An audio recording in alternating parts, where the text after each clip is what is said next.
성경 말씀 함께 보겠습니다. 오늘 우리에게 주신 하나님의 말씀은 신약성경 로마서 4장 1절부터 12절 말씀입니다. 잘 주셨으면 제가 봉독합니다. 그런즉 육신으로 우리 조상인 아브라함이 무엇을 얻었다 하리요? 만일 아브라함이 행위로서 의롭다 하심을 받았으면 자랑할 것이 있으려니와 하나님 앞에서는 없느니라. 성경이 무엇을 말하느냐? 아브라함이 하나님을 믿음에 그것이 그에게 의로 여겨진 바 되었느니라. 일하는 자에게는 그 삭시 은혜로 여겨지지 아니하고 보수로 여겨지거니와 일을 아니할지라도 경건하지 아니한 자를 의롭다 하시는 이를 믿는 자에게는 그의 믿음을 의로 여기시나니 일한 것이 없이 하나님께 의로 여기심을 받는 사람들의 복에 대하여 다윗이 말한 바 불법이 사함을 받고 죄가 가려짐을 받는 사람들은 복이 있고 주께서 그 죄를 인정하지 아니하실 사람은 복이 있도다 함과 같으니라. 그런즉 이 복이 할례자에게냐 혹은 무할례자에게도냐? 무릇 우리가 말하기를 아브라함에게는 그 믿음이 의로 여겨졌다 하노라. 그런즉 그것이 어떻게 여겨졌느냐? 할례시냐 무할례시냐? 할례시가 아니요 무할례시니라. 그가 할례표를 받은 것은 무할례시에 믿음으로 된 의를 인친 것이니 이는 무할례자로서 믿는 모든 자의 조상이 되어 그들도 의로 여기심을 얻게 하려 하심이라. 또한 할례자의 조상이 되었나니 곧 할례 받을 자에게뿐 아니라 우리 조상 아브라함이 무할례시에 가졌던 믿음의 자취를 따르는 자들에게도 그러하니라. 아멘. 오늘은 아브라함이 하나님을 믿음에 라는 제목으로 하나님 말씀 대언하겠습니다. 소크라테스가 말한 것으로 알려진 너 자신 알라라는 이 명제는 사실 델포이의 아폴로 신전 현관 기둥에 새겨져 있던 문구로 당시 아테네인이라면 누구나 알고 있었던 너무나 유명한 명제였습니다. 철학사가인 디오게네스 라에르티오스에 따르면 저 말의 주인공은 고대 그리스의 7현인 중 한 명이었던 탈레스가 한 말이다 라고 이야기합니다. 근데 이 역시 분명하지 않습니다. 근데 중요한 것은 소크라테스가 이 너 자신 알라라는 이 명제를 던진 것은 아니다 라는 것입니다. 소크라테스는 너 자신 알라라는 이 말을 너 자신의 무지함을 깨달아라 라는 말로 이해를 했습니다. 철학이라는 말로 번역된 영어 필로소피는 그리스어 필로소피아에서 왔는데요. 이 필로와 소피아는 각각 사랑하다, 지혜를 의미합니다. 그러면 필로소피아, 철학이라는 것은 철학을 사랑한다라는 의미가 있는 것이죠. 그렇다면 한번 생각해 보십시오. 스스로가 이미 지혜롭다라고 여기는 사람과 아직 무지하다라고 생각하는 사람 둘 중에 누가 더 지혜를 사랑할까요? 자신이 모르는 게 없다라고 생각하는 사람은 공부할 생각을 하지 않을 것입니다. 공부란 스스로 아직 부족함이 있다라는 생각이 하는 사람이 하는 것이기 때문에 그렇습니다. 그러니 지혜 역시 늘 언제나 자신의 부족함을 자각하는 사람이 추구하는 것입니다. 스스로 무지를 자각하는 것, 그것이야말로 지혜를 얻기 위한 첫 걸음인 셈이죠.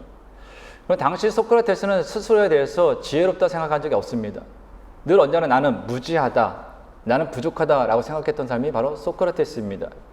그래서 소크라테스에게 철학의 아버지다라는 호칭이 붙여질 수 있었던 것도 그는 자신의 무지함을 알고 늘 언제나 철학을 알기 위해서 그 알을 추구했기 때문에 그렇다라는 것이죠.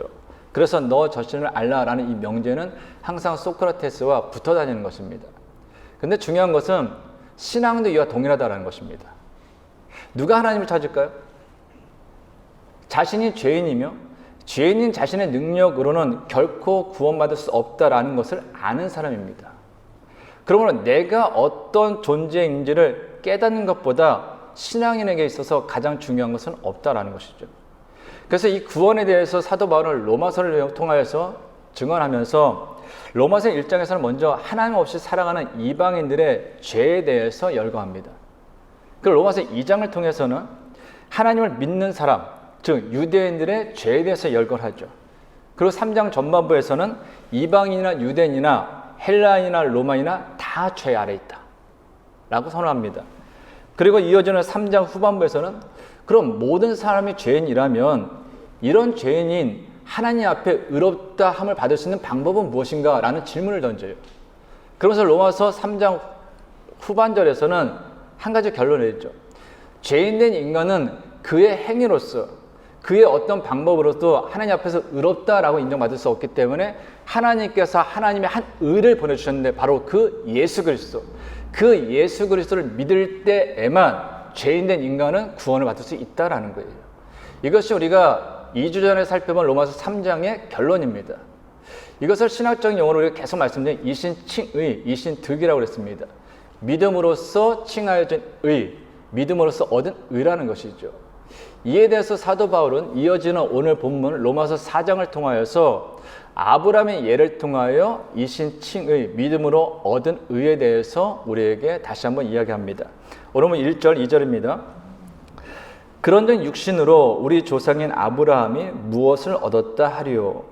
만일 아브라함이 행위로서 의롭다 하심을 받았으면 자랑할 것이 있으려니와 하나님 앞에서는 없느니라. 바울은 아브라함이 행위로는 자랑할 것이 없다라고 말하죠. 이건 진실입니다. 아브라함의 행위를 한번 생각해 보세요. 지난 찬양 예배 때도 잠깐 말씀드렸지만 하나님께서 인도하시는 가나안 땅에 아브라함은 갔습니다. 근데 그 가나안 땅에 기응이 들지 아브라함이 가장 먼저 한 일이 무엇이죠?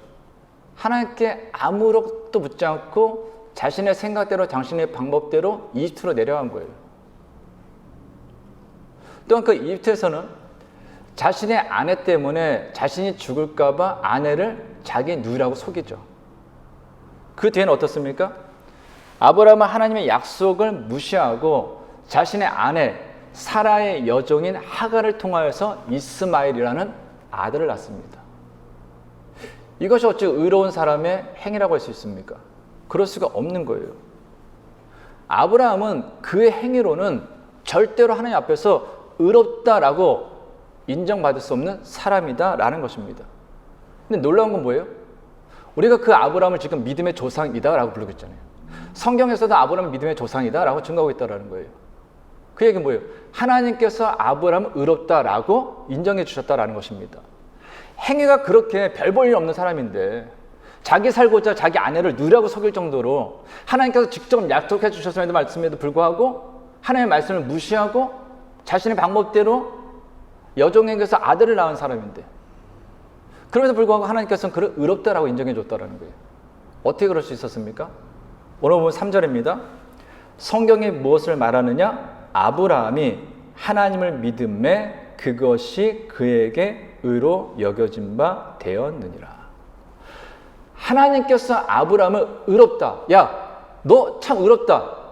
너 의로우니까 내가 구원해 줄게. 넌 이미 구원받은 사람이야. 라고 인정해 준 건 그의 행위 때문이 아니라 그의 행위가 의롭기 때문이 아니라 그의 믿음 때문이다 라는 것입니다.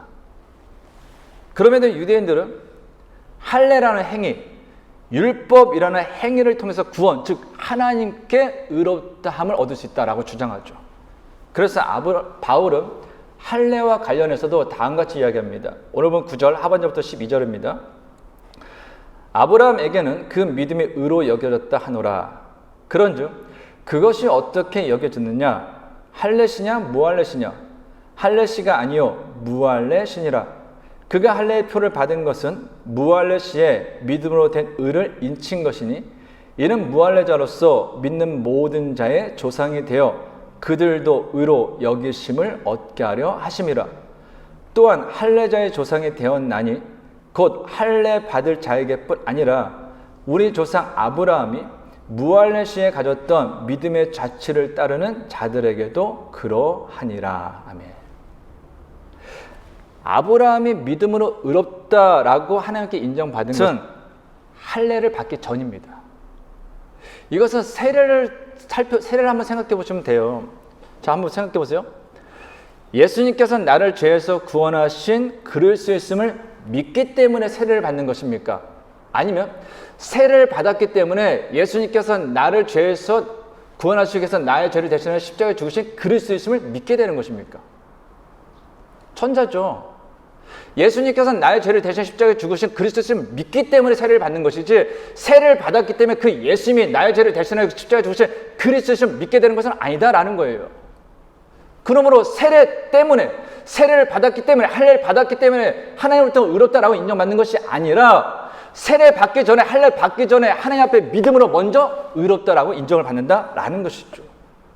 그러므로 할례라는 행위로 하나님으로부터 의롭다라고 인정받고 구원받는다라는 것은 잘못된 주장입니다. 율법은 어떻습니까? 제가 계속해서 말씀드리지만요, 율법은 이스라엘 백성들이 이집트에서 430년 동안 노예 생활을 한 후에 출애굽하여 홍해를 지나 시내산에 도착했을 때 하나님께서 주신 거예요. 그럼 아브라함부터 시작해서 이스라엘 백성들이 시내산에서 율법을 받기까지는요, 최소 800년의 시간이 흐른 뒤였습니다. 여기서 우리가 알 수 있는 게 뭐예요? 아브라함은 율법을 모르는 사람이었어요. 모르는 사람이 어떻게 그 율법을 지킴으로 구원을 받을 수 있습니까? 그럴 수 없죠.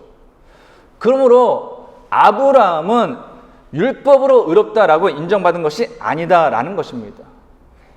아브라함은 할례라는 행위, 율법이라는 행위 등 같은 행위로 하나님께 의롭다라고 인정받지 않았습니다.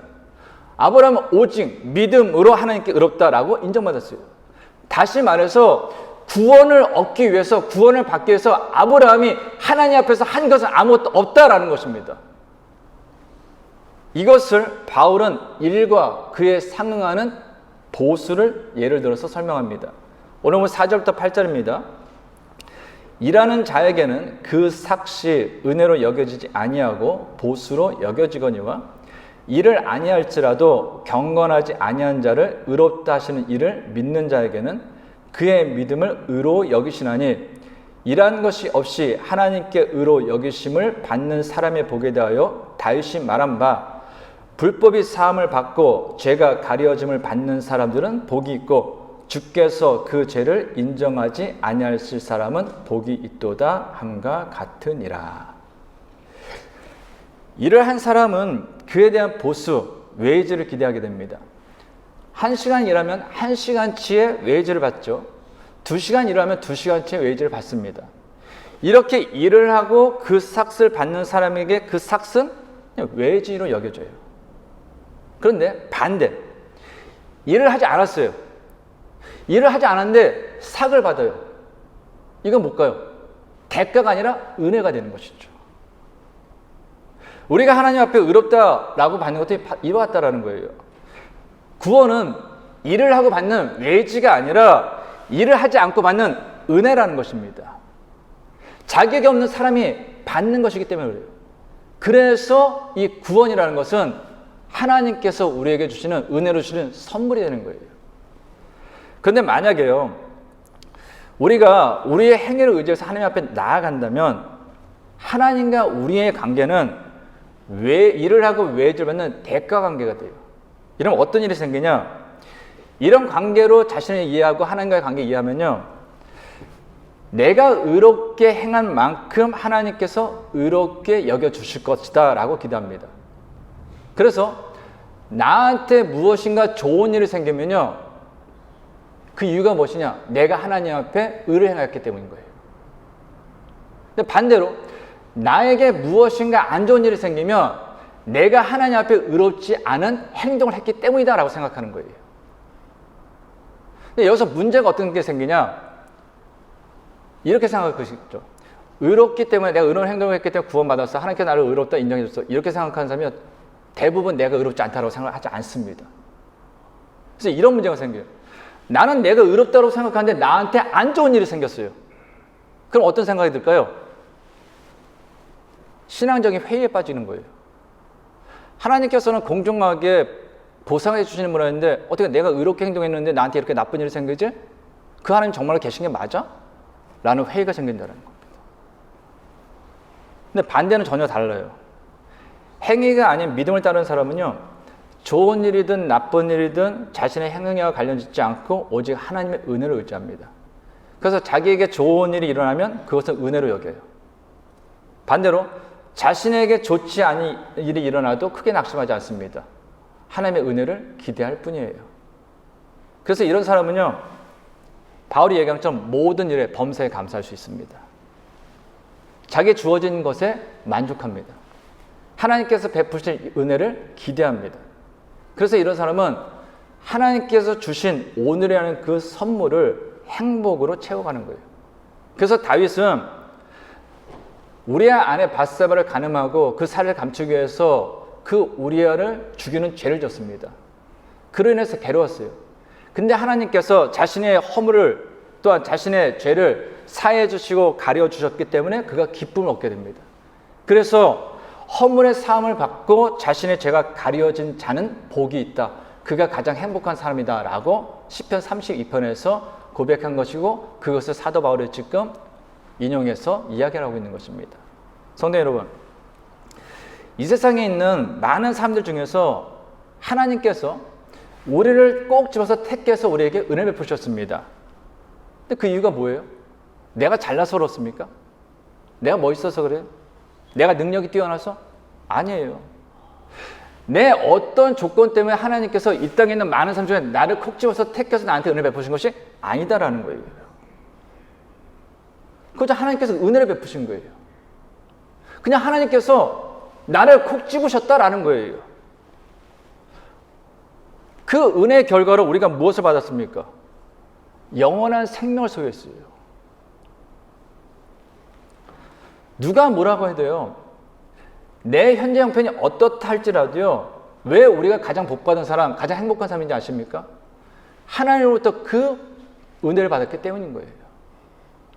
나는 아무것도 없는데, 나는 참 보잘것없는 건데 하나님께서 은혜로 나를 콕 집어서 택하셔서 나를 의롭다 여기시고 나에게 영원한 생명을 허락해 주셨기 때문에 나는 가장 행복한 삶인 거예요.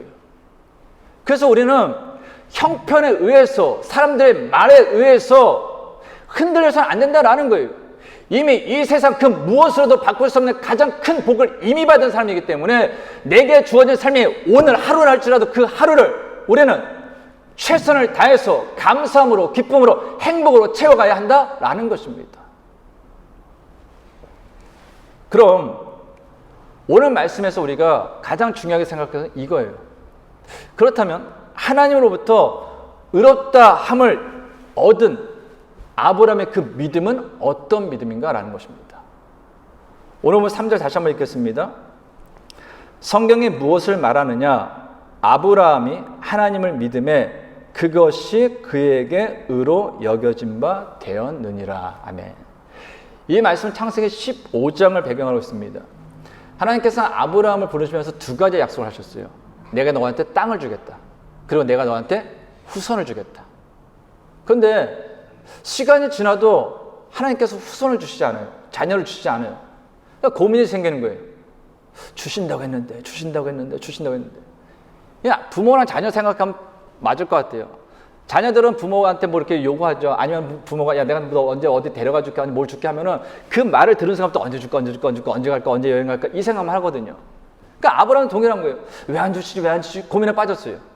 그러다 어느 날 하나님께서 이 아브라함을 찾아오셔서 아브라함을 한밤중에 밖으로 데리고 나가십니다. 그래서 이렇게 말씀하세요. 아브라함아, 하늘에 떠있는 무별들 봐라. 별이 얼마나 많냐? 셀 수 없을 정도 많지. 내가 너의 자손을 셀 수 없을 정도로 주겠다라고 말씀하십니다. 근데 이미 그에게는 아무런 변화가 없을 때예요. 뭐 자녀를 낳을 수 있다는 보장도 없고 이미 살아는 나이가 많이 들어서 폐경했고, 그런데 놀랍게도 하나님께서 그 말씀을 하시자 아브라함이 그 말을 믿어요. 창세기 15장 6절입니다. 아브라함이 여호와를 믿으니 여호와께서 이를 그의 의로 여기시고. 근데 잘 보세요. 여기서 한번 잘 주의해서 봐야 될 것은 아브라함이 무엇을 믿었습니까? 무엇을 믿었어요? 여호와께서 말씀하신 축복의 언약을 믿으니 라고 기록하고 있지 않습니다. 아브라함이 여호와를 믿으니. 그리고 아브라함이 여호와를 믿으니 그 결과가 어떻게 됐다고요? 여호와께서 이를 그의 의로 여기셨다라고 기록하고 있어요. 하나님께서 아브라함을 의롭다 하신 이유는 아브라함이 하나님께서 주시는 복을 믿었기 때문이 아닙니다. 그가 복을 주시는 하나님을 믿었기 때문이 아니에요. 그냥 그 하나님을 믿었기 때문입니다. 복을 주시는 하나님을 믿는 것과 여호와, 그냥 하나님을 믿는 것은 근본적인 큰 차이가 있어요. 복을 주시는 여호와를 믿는 것은요, 조건적인 믿음입니다.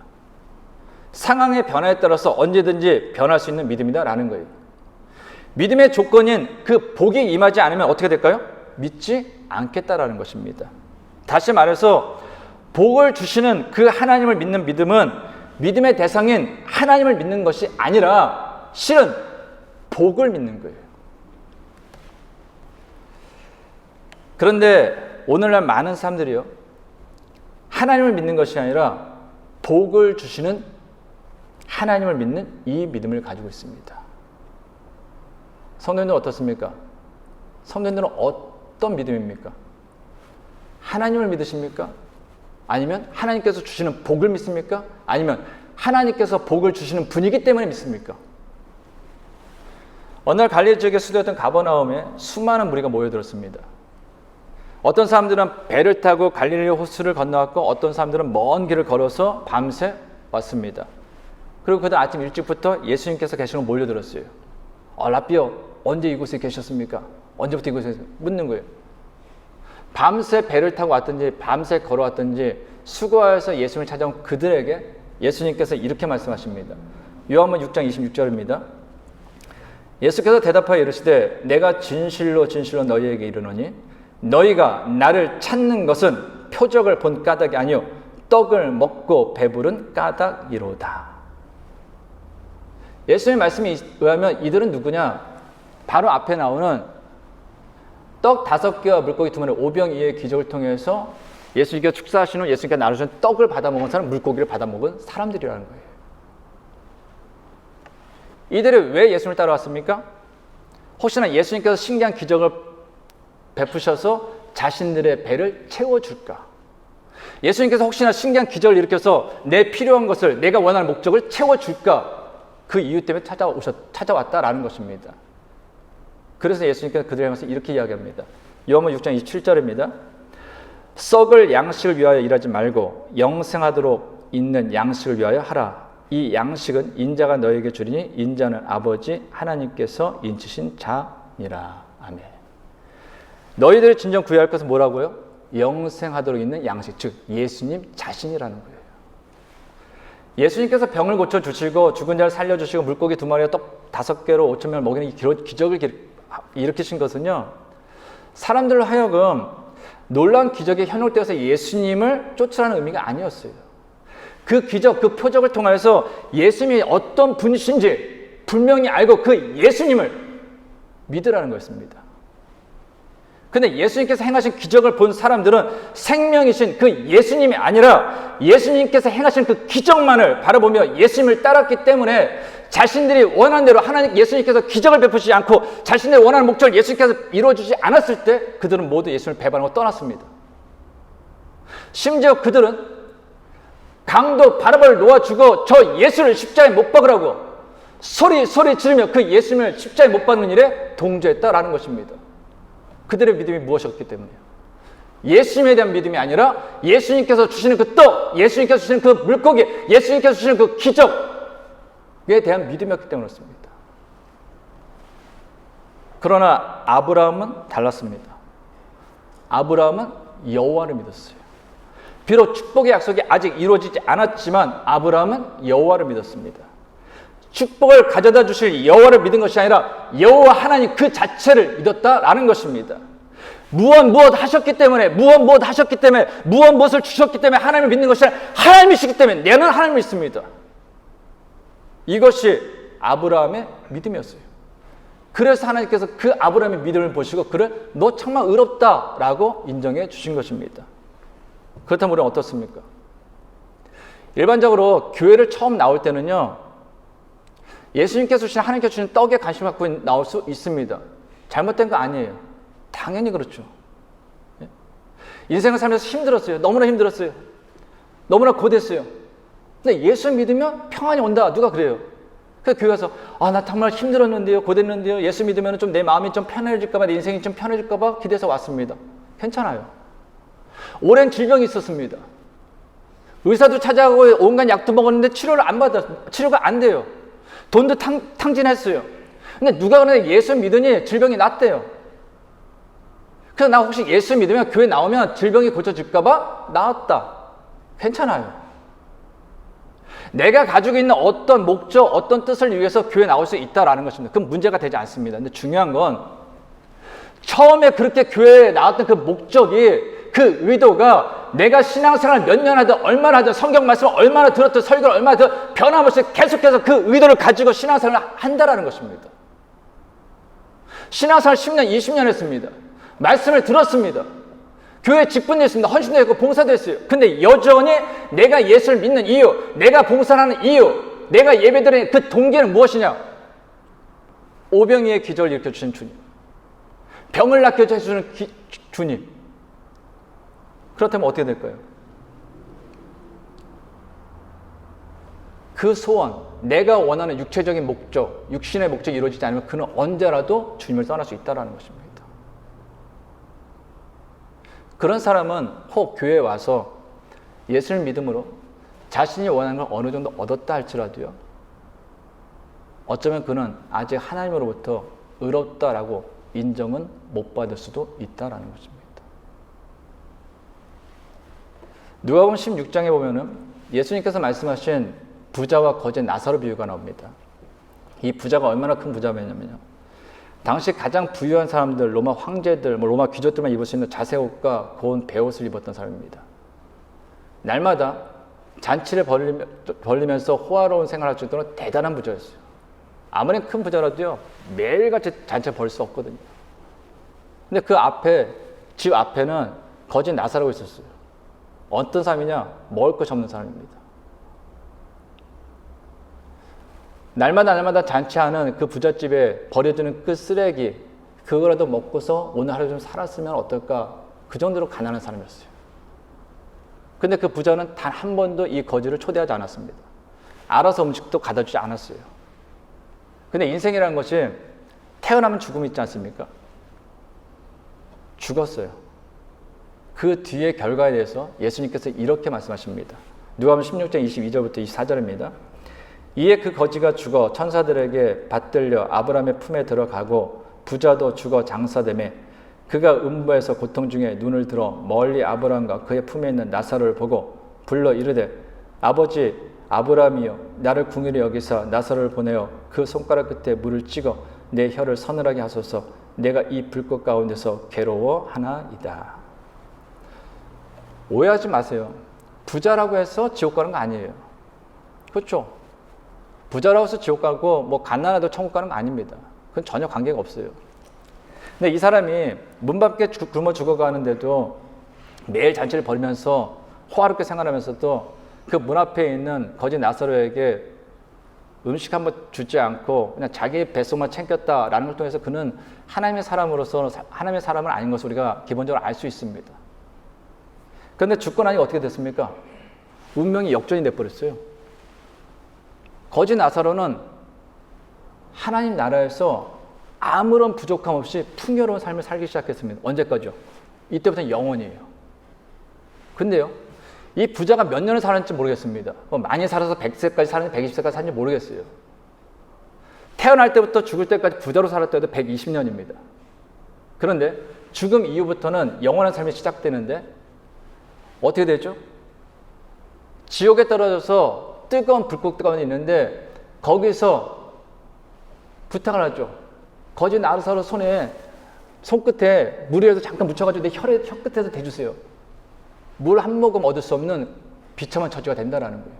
그걸 언제까지요? 영원토록. 한번 질문하겠습니다. 이 부자와 거지 나사로 중에서 정말로 가난했던 사람이 누구입니까? 정말로 비참한 인생을 사람이 누구입니까? 부자예요. 이 땅의 삶에 지척하고 하나님 나라에 관심 없었던 삶, 이 땅에서 먹고 마시고 입는 거, 육적인 삶에만 관심하고 영적인 삶에는 전혀 무관심했던 그 부자야말로 정말로 가난하고 처절하게 불쌍한 사람이었다라는 것입니다.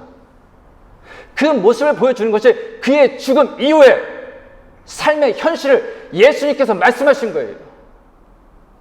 저 같은 사람이 얘기했으면 말이 안 될 수 있겠죠. 예수님이 하신 말씀이니까 그거는 맞다라는 것입니다. 그래서 예수님께서 말씀하신 것이요, 썩을 양식을 위하여 일하지 말고 영생하도록 있는 양식, 즉 예수님을 믿음으로 그 예수님을 찾고 그 예수님께 목적을 두고 살라고 말씀하신 거예요. 예전에도 말씀드렸는데요, 태어날 때부터 의사의 실수를 해서 뇌성마비인이 된 송명시인 있죠. 봤더니 송명시인이 벌써 60이 됐어요. 60인 태어나자마자 지금까지 뇌성마비예요. 스스로 밥을 못 먹어요. 많은 시를 쓰고 글도 썼지만 스스로 글을 못 써요. 제대로 걸을 수도 없고 옷을 입을 수도 없습니다. 근데 그 송명의 시인이 내가 행복한 이유라는 시를 통해서 나는 하루하루가 매일 행복하대요. 근데 그 이유를 이렇게 이야기합니다. 내가 행복한 이유는 내게 재물이 많은 이유가 아니요 주 내게 분깃된 이유 때문에. 내가 행복한 이유는 내게 친구가 많은 이유가 아니요 주 내게 친구가 된 이유 때문에. 내가 행복한 이유는 내게 영광이 많은 이유 때문 아니요 주 내게 기쁨 된 이유 때문에. 송명의 시인이 행복한 이유는 단 하나예요. 예수님 때문에, 하나님 때문에.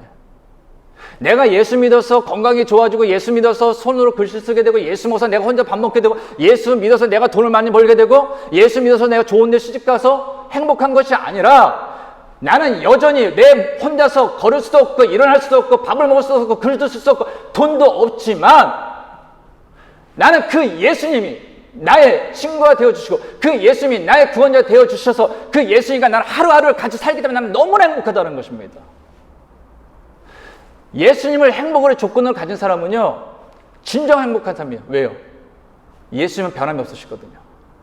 그러나 물질이든지 건강이든지 권력이든지 친구든지 이웃이든지 가족이든지 이 세상의 조건을 가지고 행복의 조건을 따진 사람은요, 정말로 잘못된 조건, 허황된 행복을 찾는 것입니다. 왜요? 수시로 변하니까요.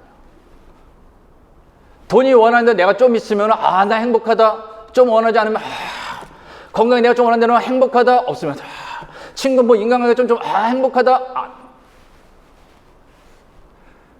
하나님께서 우리 인생에 이렇게 허락해 주신 건요, 그렇게 살려주신 게 아니에요. 넌 내 아들이야. 넌 내 딸이야. 내가 너에게 이미 영원한 생명을 줬어. 나의 가장 귀한 독생자 아들 예수 그리스도 너를 위해서 줬어. 너는 이미 이 세상에 그 무엇으로도 얻을 수 없는 영원한 생명을 얻었고 나는 이미 너에게 모든 걸 다 됐어. 그러면 하나님께서 우리에게 원하시는 것은 네가 오늘을 살든 10년을 살든 관계없이 세상 것에 의해서 흔들리면서 웃었다 울었다 하는 삶이 아니라 예수님 때문에, 하나님 때문에, 그 믿는 그 믿음 때문에 행복하라. 이것이 하나님께서 우리에게 오늘 허락하신 이유다라는 것입니다. 그러면 사랑하는 성도 여러분, 오늘 행복하십시오. 내일 더 행복할 거야. 내일 더 좋아지면 나 더 행복할 거야. 그 다음에 나 진짜 행복할 거야. 이러지 마시고요. 하나님, 여러분을 자녀 삼아주신 그 하나님을 그냥 믿음으로, 내일이 우리 인생에 있을지 없을지 모르지 않습니까? 그냥 오늘 그 주님과 함께 최선을 다해서 행복하게 사세요. 저와 여러분 모두가 늘 언제나 주님 앞에 섰을 때, 언제가 될지 모르지만 너 어떻게 살다 왔냐 할 때 행복하게 살다 왔습니다. 최선을 다해서 행복하게 살려고 하다 왔습니다. 라고 고백할 수 있는 하나님의 사람 될 수 있기를 간절히 주님의 이름으로 축원합니다. 기도하겠습니다. 하나님 아버지, 하나님께서는 아무런 조건 없이 저를 택하사 믿음을 선물로 주시고 은혜를 구원하여 주셨습니다. 그럼에도 어리석은 저희는 여전히 하나님으로부터 무언가 더 받으려고만 합니다. 기도하는 이유도, 찬양하는 이유도, 예배드리는 이유도, 신앙생활하는 이유도 하나님께 더 많은 것을 받으려고, 내가 원하는 목적을 이루려고 하나님을 이용만 하려고 합니다. 그러다 보니 내가 원하는 것을 이루면 하나님 참 좋으신 분, 내 원하는 대로 안 되면 하나님 참 나쁜 분, 아니 하나님이 없나? 라고 불신앙적인 모습을 보이는 것이 바로 우리들입니다. 이 어리석음을 용서하여 주옵소서. 이 무지함을 용서하여 주옵소서. 하늘을 바라본다면서도 여전히 이 땅을 바라보며 영원한 생명을 얻었다면서도 여전히 육신의 생명에만 집착하는 이 어리석은 저희를 용서하여 주옵소서. 이제 참 생명, 영생의 복, 하나님 나라의 복, 하나님을 아버지라 부를 수 있는 그 자녀의 복을 받은 사람들로서 우리 인생의 형편이 어떠하다 할지라도 주변에서 뭐라 하다 할지라도 하나님과 함께 오늘을 최선을 다하여 감사함으로 기쁨으로 행복함으로 살아가게 하여 주옵소서. 그래서 우리들이 지나오는 인생이 행복의 길이 되게 하여 주옵소서. 예수님의 이름으로 기도하옵나이다. 아멘. 이 시간 일어나셔서 주님 앞에 찬양하며 기도합니다.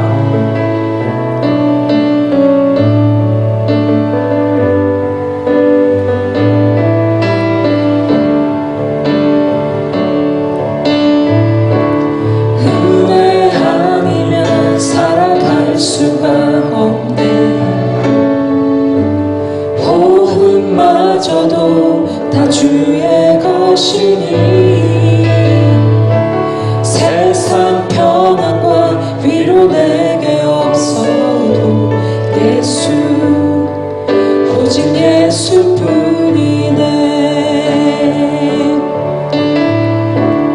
그대 아니면 살아갈 수가 없네. 호흡마저도 다 주의 것이니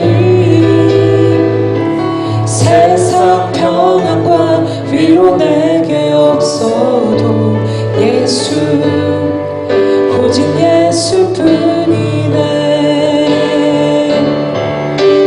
그 신계획 다 볼 수도 없고 작은 고난을 지쳐도 주께 웃긴 나의 모든 삶 버티고 견디게 하시네. 은혜 아니면 살아갈 수가 없네. 나의 모든 것 다 주의 것이니 참된 평안과 위로 내게 주신 주 예수 오직 예수뿐이네. 은혜 아니면 살아갈 수가 없네. 호흡마저도 다 주의 것이니 세상 평안과 위로 내게 없어도 예수 오직 예수뿐이네. 그 신계획 다 볼 수도 없고 작은 고난에 지쳐도 주께 웃긴 나의 모든 삶 버티고 견디게 하시네.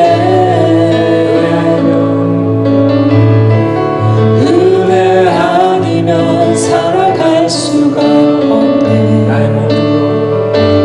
나의 모든 것 다 주께 맡기니 참된 평안과 위로 내게 주신 주 예수 오직 예수뿐이네. 사랑하는 성도 여러분, 내 것이 있다 생각하십니까? 지금 이 순간 하나님께서 우리 생명을 걷어가시면 무엇이 내 것입니까? 하나님께서 내게 있는 모든 것을 다 걷어가시면 무엇이 내게 남습니까? 아무것도 없습니다. 우리는 그저 착각할 뿐입니다. 내 거라고, 내 생명이라고. 그럴 수 없는 것입니다. 그래서 우리의 복은 예수님뿐입니다. 우리의 믿음은 예수님뿐입니다. 우리의 은혜는 예수님뿐입니다. 그 예수님을 내가 믿고 그 예수님을 내가 소유하고 그 예수님과 함께 살면 놀랍게도 모든 것이 다 내 것입니다. 놀랍게도 그 예수님 안에서 우리는 행복할 수 있습니다. 그래서 예수님 말씀하시는 것입니다. 나와 함께 살자. 나와 함께 끝까지 살자. 내가 너를 버리지 않을 것이다. 내가 너를 지켜줄 것이다. 내가 너를 푸른 초장과 실만한 물가로 인도할 것이다. 왜 나를 못 믿느냐? 왜 나에게 모든 걸 맡기지 못하느냐? 우리 시간같이 기도할 때 하나님 나의 어리석음을 용서해 주옵소서. 이제는 주님과 함께 주님만을 믿고 주님의 전부로 주님과 동행하게 살겠습니다. 주여 나를 책임져 주옵소서. 내 인생을 주 앞에 맡기고 오늘 같이 주 앞에 기도하겠습니다. 사랑의 주옵소서 너무나 감사드립니다. 하나님의 신 내가 믿는 것은 주님입니다. 주님께서 내가 무엇을 줬기 때문에 무엇을 기대하면서 믿는 것이 아니라 주님이 신을 믿습니다. 하나님의 신을 믿습니다. 그 하나님이시기 때문에 그 하나님께 내게 내려버리고 그 하나님께 내게 내려주시고 나를 주셔서 나와 계시고 나를 그 하나님께 믿습니다. 그 말씀이시여 진짜로 우리가 인생을 살아가면서 무엇을 보기 위해서 무엇을 가지기 위해서 우리가 헛되고 욕심으로 살아가는 것이 아니라 내가 가진 모든 주님의 것을 기대함으로 우리가 오늘 주님과 동행하게 하여 주시옵소서. 주님과를 바라보게 하여 주옵소서. 주님의 손을 붙잡게 하여 주옵소서. 주님으로 인해서 기뻐하게 하여 주옵소서. 주님으로 인해서 오늘 내게 주어진 그 인생 가운데 행복할 수 있는 제가 되게 하여 주시옵소서. 그래서 하나님 언제 하나님을 부르지 모르지만 언제 부르신다 하시나 내 인생이 이 땅에서는 언제 부르실지라도 행복으로 오늘을 채워가게 하옵소서. 그래서 하나님 앞에 어리석은 자로 남지 않게 하여 주옵소서. 이제는 우리 주 예수 그리스도의 은혜와 하나님의 크신 사랑과 성령님의 교통하심이 믿음으로 하나님께 의롭다함을 얻은 사람들로서 하나님과 함께 오늘이라는 시간을 감사함으로 살아가며 하나님 앞에 서는 그날까지 믿음을 지키며 믿음의 길을 걸어가기 원하는 모든 성도들과 가정과 세우신 기업이 이제부터 영원까지 함께 하시기를 간절히 축원하옵나이다. 아멘.